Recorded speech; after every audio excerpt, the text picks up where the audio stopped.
അങ്ങനെ ഞങ്ങളുടെ ഡിസൈൻ വെച്ചിട്ട് സ്റ്റാൻഡപ്പ് പൗച്ച് പ്രിന്റായി വന്നിട്ടുണ്ട്. Today's design of building മാമാസ് cashews. Finalise ചെയ്ത ഡിസൈൻ റൈറ്റ് വെണ്ടറിനെ കണ്ടുപിടിച്ച് പ്രിന്റ് ചെയ്യിക്കുക എന്നതായിരുന്നു നെക്സ്റ്റ് പണി. അന്വേഷിച്ച ഒരുവിധം എല്ലാ സ്റ്റാൻഡപ്പ് പൗച്ച് പ്രിന്റിംഗ് ഏജൻസീസും പറഞ്ഞത് 10,000 മുതൽ 20,000 വരെ MOQ ആണ്. ഈ സ്മോൾ ബിസിനസ്സുകാർക്കറിയാം ഇത്ര MOQ അടിക്കേണ്ടി വരുമ്പോൾ ഉള്ള ബുദ്ധിമുട്ട്. പാക്കറ്റ് പ്രിന്റ് എടുക്കുന്നതിന് പകരം സ്റ്റിക്കർ പ്രിന്റ് ചെയ്ത് പ്ലെയിൻ സ്റ്റാൻഡപ്പ് പൗച്ചിൽ ഒട്ടിക്കാന്നൊക്കെ പറഞ്ഞ് കുറച്ച് വെൻഡേഴ്സ് ഉണ്ടായിരുന്നു. പക്ഷെ ഫൈനലി തേടിയ വള്ളിയിൽ കാലിൽ ചുറ്റിന്ന് പറഞ്ഞ പോലെ ഹൈദരാബാദിൽ വെച്ച് നടന്നൊരു പാക്കേജ് എക്സ്പോയിൽ വെച്ച് കണ്ടുപിടിച്ചൊരു വെൻഡർ ഞങ്ങൾക്ക് 500 MOQയിൽ ഒരു വേരിയന്റ് പൗച്ച് പ്രിന്റ് ചെയ്ത് തന്നു.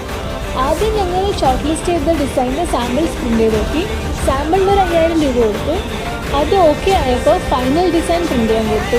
2 വീക്സിൽ ഫുൾ പൗച്ചസും പ്രിന്റ് ചെയ്ത് കൈക്കിട്ടി. കിട്ടിയപ്പോൾ ഉണ്ടായിരുന്നൊരു സന്തോഷം. നിങ്ങൾക്ക് ഈ വെണ്ടറിന്റെ ഡീറ്റെയിൽസ് വേണമെങ്കിൽ വീഡിയോയുടെ താഴെ കമന്റ് ചെയ്താൽ മതി, അല്ലെങ്കിൽ എനിക്ക് DM ചെയ്താലും മതി.